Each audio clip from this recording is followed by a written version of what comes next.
Salut à tous et à toutes, on se retrouve pour une nouvelle vidéo, un nouvel épisode en mode carrière, cette fois-ci le 14e. Et du coup dans ce nouvel épisode en mode carrière avec la Saint-Michel Aubert 93, qu'est-ce qu'on va faire? Dans cette vidéo on va commencer par faire les 7 étapes de ce Tour de Pologne.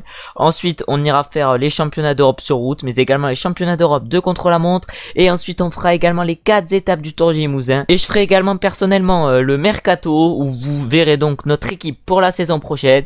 Et on va se retrouver directement pour le Tour de Pologne et pour la première étape, une étape de plat. Et du coup maintenant au départ de cette première étape du Tour de Pologne, on a un +3 sur cette étape avec Stefan Rossetto, on a également un +2 avec Van Niekerk. Du coup notre sprinter du jour sur cette étape, ça sera donc Pavel Bittner et Paul Penut qui a +1 et Bittner qui a 0. On va se retrouver directement dans les 5 derniers kilomètres de cette étape pour voir quel va être notre résultat avec nos différents coureurs. Et du coup comme je l'avais dit, on se retrouve maintenant à 5 km de l'arrivée avec notre équipe et c'est pour l'instant Van Niekerk qui emmène notre train. Oh là là, Van Niekerk est en train d'emmener notre train, on a Rossetto dans la roue à Van Niekerk. Oh, Van Niekerk, on va commencer à accélérer avec lui. Et maintenant, ça va être à Rossetto d'accélérer. Ça va être à Stefan Rossetto d'accélérer après Van Niekerk. Est-ce que Rossetto va bien amener Pavel Bittner et Paul Penut qui sont nos deux sprinters aujourd'hui? Oh, maintenant, c'est à Stan Fredheim de lancer pour les deux. C'est à Stan Fredheim de lancer pour Pavel Bittner et Paul Penut alors que le final semble extrêmement tournant. Oh là là, Pavel Bittner semble très costaud pour notre équipe. Oh, est-ce qu'il va pouvoir s'imposer, Pavel? Et oui, ça va être Pavel, notre coureur, qui va s'imposer sur cette première étape du Tour de Pologne et remporter, je crois bien, sa première victoire dans le Tour. Il s'impose devant Ethan Vernon pour la Quick Step et Alvaro Deg pour l'AUE. Danny Van Poppel va chercher la 4ème place et notre autre coureur Paul Penut va chercher une belle 5ème place. Un beau résultat d'ensemble sur cette première étape du Tour de Pologne. On va maintenant se retrouver directement pour la deuxième étape. Et du coup maintenant au départ de cette deuxième étape du Tour de Pologne, après avoir remporté la première avec Pavel Bittner, mais Pavel Bittner il se tape un -2 sur cette deuxième étape. Oh là là, la forme n'est pas au rendez-vous. Paul Penut également à -2 sur cette deuxième étape.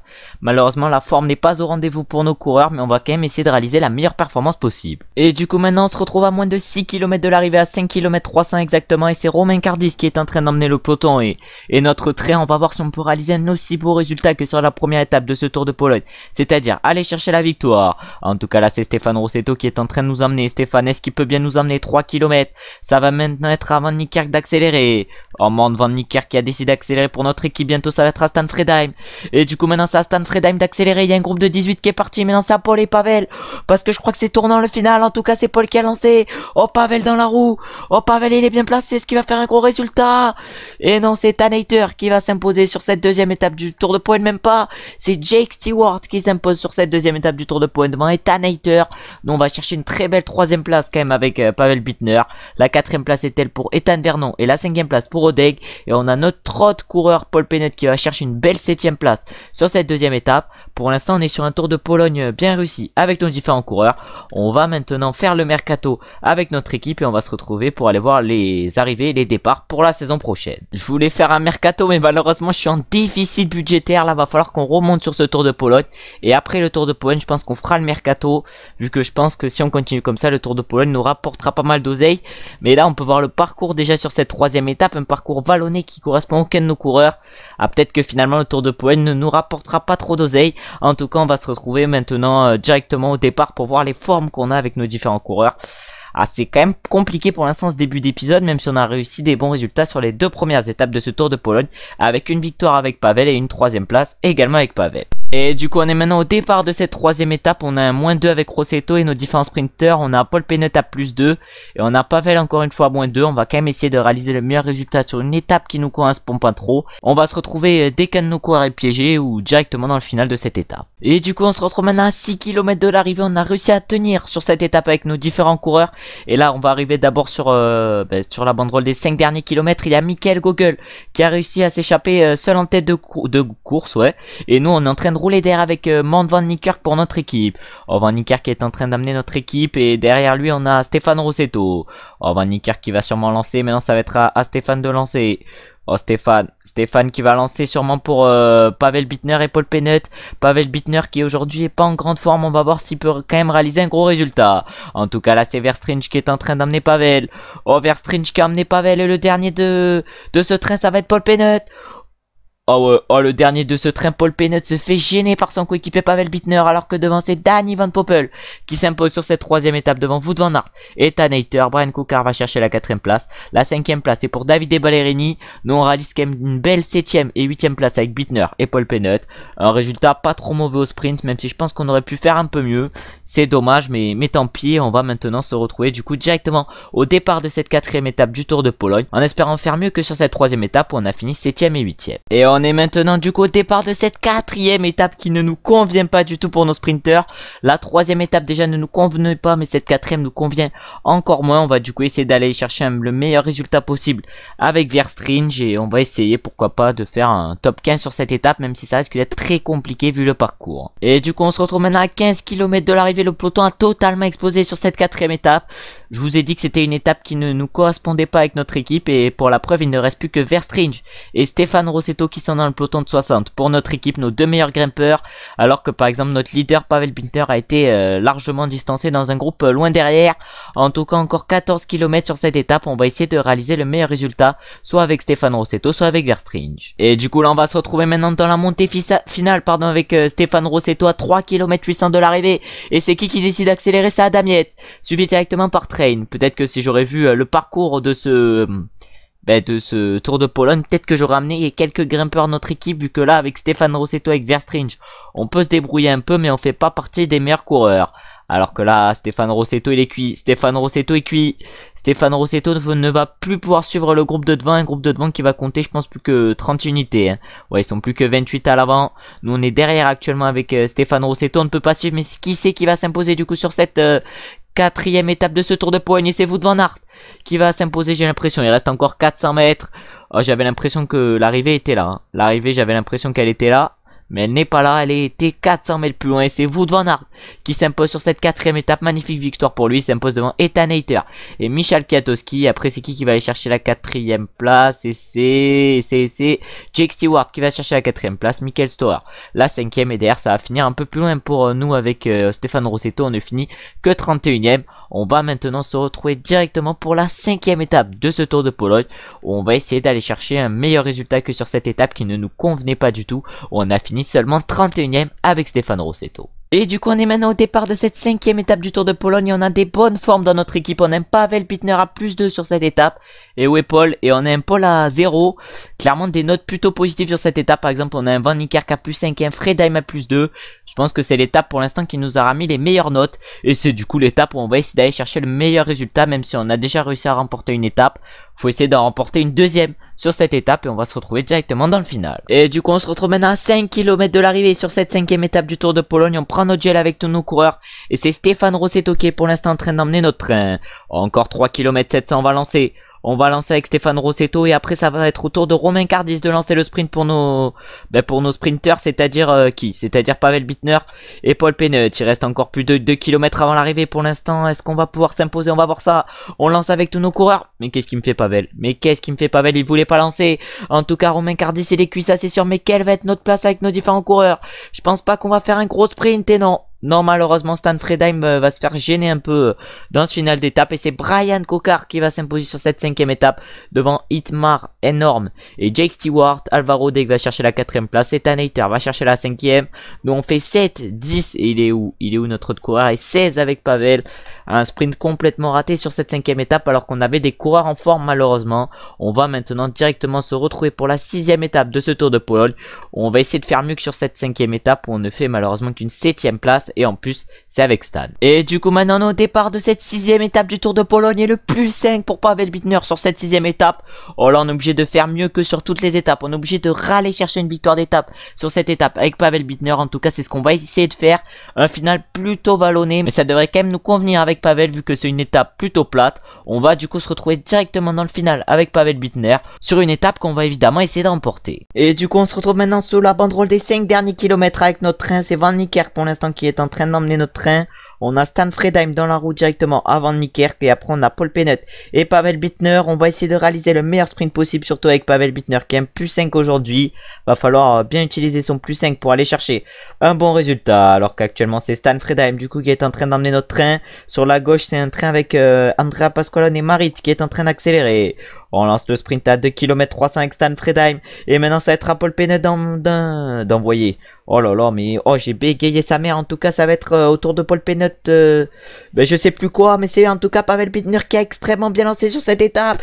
Et c'est Pavel Bittner qui va aller chercher cette victoire sur cette 6ème étape. Un final où j'ai complètement bégayé, mais où on s'impose avec Pavel Bittner devant Ethan Hayter et Jake Stewart. Alvaro Deg va chercher la 4ème place. Milan Menten la 5ème, et on finit également 15ème avec Paul Pennant sur cette étape. Paul Pennant qui a, du coup, j'ai trouvé le mot, bien emmené Pavel Bittner dans un final qui nous correspondait bien, et le +5 nous a pas mal aidé pour aller chercher la victoire avec Pavel. On va maintenant se retrouver pour la 7ème étape de ce Tour de Pologne, une 7ème étape qu'on va essayer encore une fois de remporter. Et du coup maintenant on est au départ de cette dernière étape du Tour de Pologne, la 7ème étape. On a cette fois-ci un +2 avec Pavel Bittner et un +2 avec Paul Pennant. Ça sera un peu moins facile de remporter l'étape comme sur la dernière, vu que cette fois-ci on n'a pas un +5, mais on doit profiter des 2 +2 avec Pennant et Bittner pour aller chercher le meilleur résultat possible. On va se retrouver maintenant directement dans le final de cette étape pour essayer, comme je l'ai dit, d'aller chercher le meilleur résultat possible. Et du coup on se retrouve maintenant à 5 km 500 de l'arrivée sur cette dernière étape du Tour de Pologne. On va essayer de réaliser un gros résultat sur cette étape, et là direct on accélère avec Mand van Niekerk, hein. Vraiment, on relâche nos petits trains devant avec Verstrinch, Cardis et Rossetto, et on décide de prendre le train avec Van Niekerk. On va faire 2 trains. On en a rien à foutre, on va faire 2 trains. Et là, on va consommer le gel énergétique, et c'est Van Niekerk qui va nous amener normalement. Oh, Van Niekerk va nous amener. Là, on relâche ce train. Et là, Van Niekerk, est-ce qu'il va bien pouvoir amener Stan Fredheim, Paul Pennant et Pavel Bittner? Oh, Stan Fredheim. Oh, Stan Fredheim, on dirait il a arrêté quand il sprint. Oh non, mais il y a le virage, Oh là là, le virage va gâcher peut-être toutes nos sprints. Alors qu'avec Paul Pennant, non, peut-être qu'on peut aller chercher un gros résultat, je sais pas. Oh là là, j'ai dit que le virage allait gêner tout mon sprint. Mais non, vu qu'on s'impose avec Paul Pennant devant Alvaro Deg sur cette 7ème étape, et Hitmar énorme, Jake Stewart va chercher la 4ème place, Van Berg la 5ème, et on réalise également une belle 6ème place avec Pavel Bittner. On fait donc 1 ici sur cette dernière étape du Tour de Pologne. On aura, je crois, du coup remporté 3 étapes sur ce Tour de Pologne, ce qui est un très bon résultat. Et du coup maintenant on va aller voir les podiums après ce Tour de Pologne. On va du coup aller voir qui c'est qui remporte le classement général. Ça sera pas un de nos coureurs, ça c'est sûr. Et du coup c'est qui va remporter le classement général? D'abord le classement de l'étape, c'est nous qui nous imposons avec Paul Pennant. Ensuite au classement général, du coup c'est Ethan Hayter qui remporte ce Tour de Pologne devant Wout van Aert et Jake Stewart.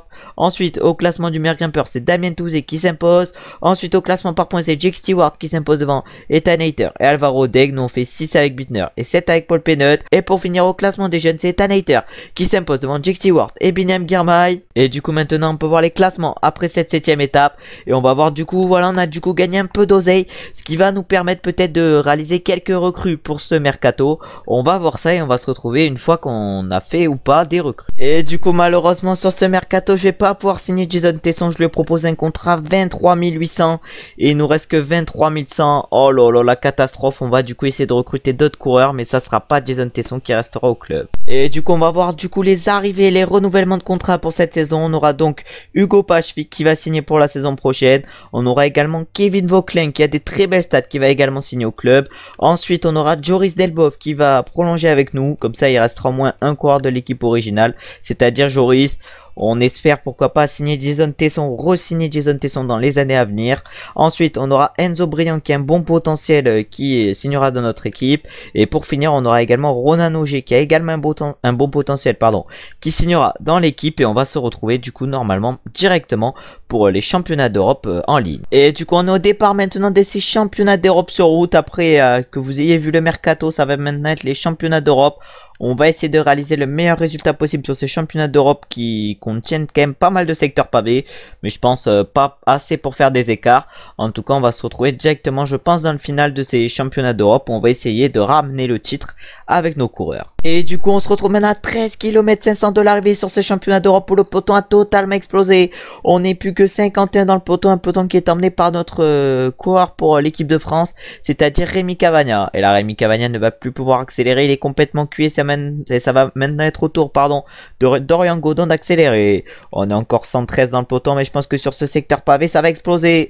Oh, je pense que ça va exploser de partout sur ce secteur pavé. Oh là là, le peloton je pense va exploser de partout. Ah ouais, mais là, le vent est aberrant. J'avais pas vu qu'il y avait un vent de 48 km/h sur cette course. Oh là, mais le vent est impressionnant et ça a complètement explosé. On n'est plus que 34. Oh là là, c'est notre équipe, l'équipe de France qui emmenant le peloton. Hein. Ah, nous, avec l'équipe de France, on est pour l'instant en train de réaliser une énorme course. Oh là là, mais là, faut accélérer dès qu'on peut. 42 km/h de vent. Oh, le vent est aberrant sur ces championnats d'Europe. Hein. Ah, vraiment, va falloir qu'on profite du vent pour aller chercher le meilleur résultat possible. En tout cas, pour l'instant, c'est Dorian Godon qui est en train d'amener le peloton. Oh là, Dorian Godon qui continue d'accélérer. Oh là là, notre coureur pour l'équipe de France, Dorian Godon, qui va nous amener jusqu'à 5 km de l'arrivée. Ça va maintenant être au tour d'Anthony Turgis de prendre le relais. Et là, on va prendre notre gel, encore 5 km. On prend notre gel, on est 39 dans le peloton. Et derrière, il y a un groupe de 32 qui est à notre poursuite. Oh là là, mais là, ça va exploser, je pense, dans le groupe de 39. Je pense qu'on sera bientôt plus que 15 ou 17. Hein. Vraiment, on sera pas beaucoup. On sera pas énormément à l'arrivée. Et là maintenant, du coup, c'est Hugo Hofstetter qui va emmener Florence Sénéchal, Christophe Laporte et Jason Tesson. Oh, on n'est plus que 15. J'allais dire qu'on serait plus beaucoup dans le final et on n'est plus que 15. On n'est même plus que 10 à pouvoir se jouer la victoire. Est-ce que c'est Christophe Laporte qui a les jambes pour s'imposer?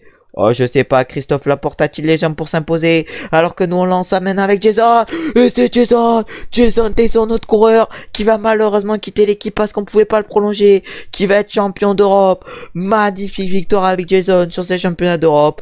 Oh, c'est clairement presque un exploit de nous imposer aujourd'hui avec Jason. En tout cas, on s'impose sur ces championnats d'Europe devant David et Ballerini et Wout van Aert. Jake Stewart va chercher la 4ème place. Et on fait également 5, 6 et 8 avec nos autres coureurs français. Un énorme résultat ensemble sur ces championnats d'Europe. On aura réussi à tout faire péter grâce au vent dans le final et on va du coup maintenant se retrouver directement pour la première étape du Tour du Limousin. Et du coup on se retrouve, malheureusement j'ai oublié de tourner le Tour du Limousin et les championnats d'Europe du contre-la-montre. Un Tour du Limousin qu'on avait plutôt bien réussi, malheureusement j'ai oublié de le filmer. Du coup on va aller voir les résultats qu'on a fait sur ce Tour du Limousin. Un Tour du Limousin où on s'était imposé sur la première étape. On va aller voir ça. On va aller voir ça au niveau des derniers résultats. Si ça met pas trop de temps à charger non plus. Le Tour du Limousin. Du coup, sur le Tour du Limousin, on s'était imposé sur la première étape avec Lenny Martinez. Ensuite, sur la deuxième étape, on avait fait un beau podium avec Valentin Rétailleux. Sur la troisième étape, on avait également fait un beau podium avec Valentin Rétailleux. Et sur la quatrième étape, on avait fait podium avec Jason Tesson. Et du coup, au classement général, on avait fini deuxième avec Lenny Martinez à 10 secondes. Au classement par points, on avait fini troisième avec Rétailleux et cinquième avec Lenny Martinez. Ensuite, au classement du meilleur grimpeur, on avait fini 11e avec Pinario et 12e avec Matteo Ayar. Et pour finir, on avait remporté le classement du meilleur jeune avec Lenny Martinez. Et au classement par équipe, on avait fini deuxième. Et au championnat d'Europe du chrono, malheureusement, on avait une mauvaise forme pour nos coureurs. Et on a du coup fini combien? On a du coup fini 35e avec Julien Alaphilippe et 11e avec Rémi Cavagna. On n'a donc pas fait un bon résultat. Même si j'ai oublié de tourner la fin de vidéo, j'espère que la vidéo vous aura plu. Si elle vous a plu, n'hésitez pas à liker, commenter, vous abonner, mais également partager. Ça me fait plaisir et ça fait avancer la chaîne. On se retrouve du coup samedi prochain pour un nouvel épisode en mode carrière, un nouvel épisode où on ira faire nos objectifs sponsors, mais également le Tour de Bretagne, la Classique Montréal. Je pense que dans le prochain épisode, on ira clairement finir la saison. Et du coup, comme je viens de le dire, on se retrouve samedi prochain pour un nouvel épisode en mode carrière et on se retrouve dès demain pour un nouvel épisode en mode My Tour avec la Ineos Grenadier. Ciao, ciao, ciao.